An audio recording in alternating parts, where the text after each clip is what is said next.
Hey guys, boy what a day it was today. A lot of volunteers helped today erect a big tent for tomorrow's festivities. It's called the Navajo CodeTalkers Day. The celebration starts tomorrow morning. Anyway, check out us setting up this tent.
To this corner right here.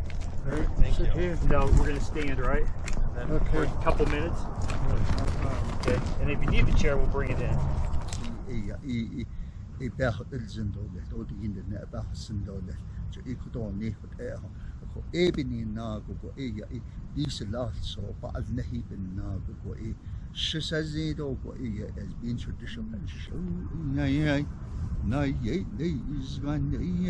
And I send the go on the show, Joanna, said, and I send the go on the show, Joanna, but my day on the show, shall so this is the come show.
I even got a call from Tokyo congratulating the Navajo CodeTalkers to help win the war in the Pacific. So, I want to thank all of you who are here today to help bring about this most important project that we have ever undertaken, to build Navajo CodeTalker Museum right here on this top hill. And when it's finished, I'm sure this is a overflowing crowd underneath this tent here. But I imagine when we get it all done, we'll have another dedication, and we'll probably see people all the way down to the state line, probably over behind the hill, all wanting to see what we did all together, every one of us, working together to make this project possible. Not just us Navajo people, not just Navajo leaders, but state leaders as well. Also, America, they all want to see this project succeed. So it is very important that we continue to work together and make it happen as soon as possible, so that the unbroken code that was used during World War II to help win the war. Yes, the only military code in modern history never broken by an enemy, Navajo Code. Now, we have a new code. The new code is, we love our family, we love our relatives, we love our friends, we love our country, we love our freedom, we love our liberty. We love the peace that we all want together. That's our new unbreakable code. What is your unbreakable code? Hopefully it's the same thing, to preserve our freedom, liberty, and peace that we all enjoy. It's my pleasure to introduce to you the next special keynote speaker, who will tell you more about what this project really means to America. It's my pleasure to introduce to you Lieutenant General Felon. All right, hey, you got the hay?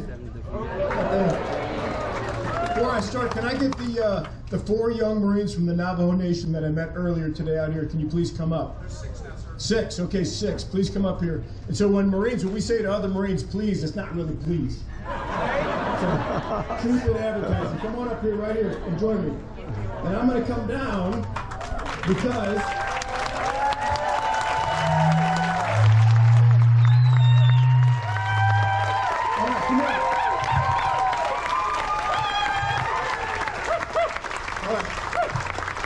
I'm going to come down here because if I'm going to talk about a warrior like Peter McDonald and the leaders of the Navajo Nation, I want to be in a position where I can look up to them.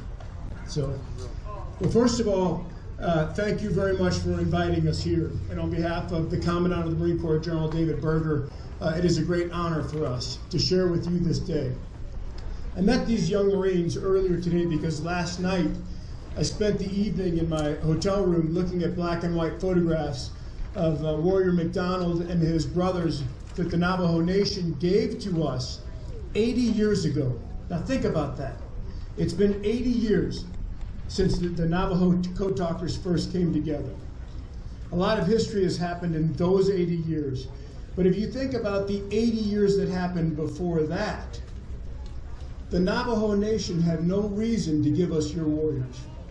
That's based on history, right? You weren't treated great by us, and yet you still decided to give us your warriors. And it was an experiment.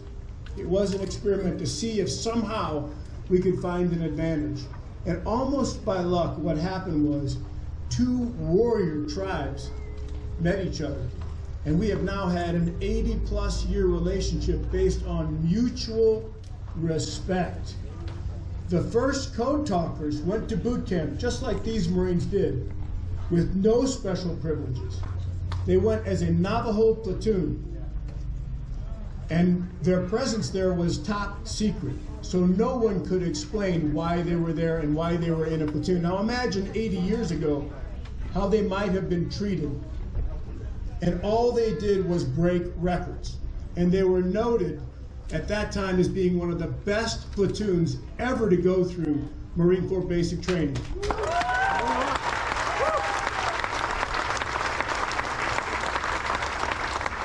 In fact, they were so good, that in a very short order they were sent back to the nation because the Marine Corps knew we had elite warriors. And what did they do? They brought back 400 more warriors. Now, Peter talked about the code and the language, and he talked about it briefly, but I want you to imagine this. The Marine Corps did not create a code. The Marine Corps talked to these elite warriors and said, here is our problem. You will write the code. The language is vital, but it is what is here, and here is what made the code work. Cunningness, and valor. The Marines, the Navajo warriors, had to be forward in the battle, the very closest Marines to the battle, to be able to report back to what was happening. And then very smart, cunning warrior from the Navajo Nation had to receive that message. It had to be translated, and then it had to be given to older officers like me to help make decisions. There were Navajo warriors in every part of that chain, and that was created by the cunningness and the valor in the hearts of the warriors. And the language was a critical piece of it, but just a piece. And that is from your nation. So why have we been so close for 80 years? Because you continue to give us warriors like this, right?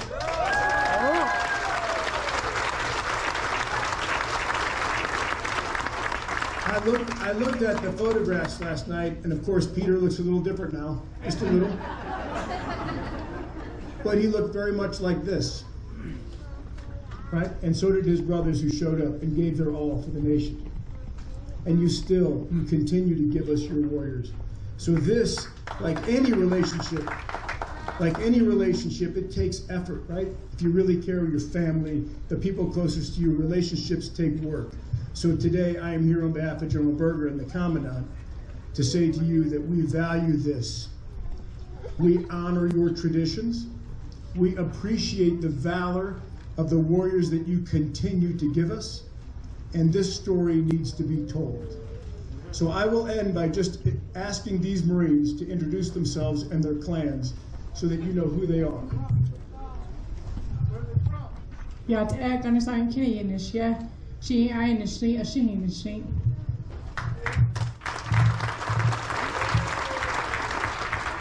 eshike doshitne she nijoni miltani nishe trohadlini nishle bilagana pashishti tlech idni dashiche bilagana dashinale.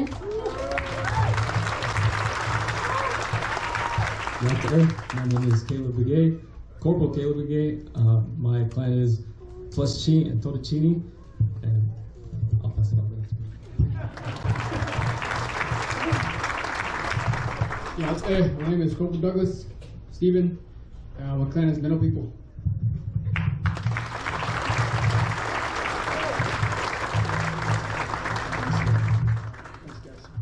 Thank you all very much.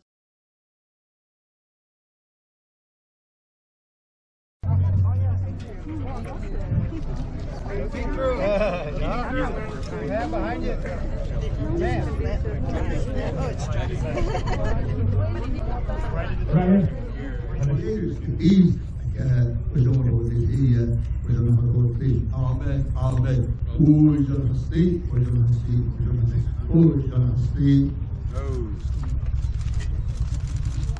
Ready. It's the last song. Hold on, ready. Shovel.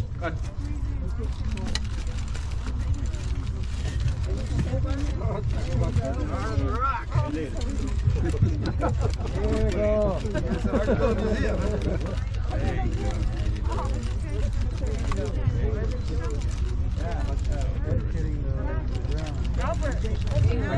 for the AI, Mata no so on the whole, the Swahili, Arosin, Potazen, Pata no song, get the Shiro, or Yaitina, the Shida, one such. Aron the Shanan, no sending it asylum, no get the Shiro, Yaka, only guys in the streets and even on the street. Aro has street on Taco Sard, and then he's Potazen, but our Yai and us. He's Potazen without found, but our Yat, now to say it now. Good. Reagan. Yeah, go Reagan. Good job. Thank you very much. Navajo CodeTalkers. Thank you. Give them a round of applause. That's all y'all business to the dead. Aloha, this call to action. That based on the kid on the car. Kin talk on it. That's on the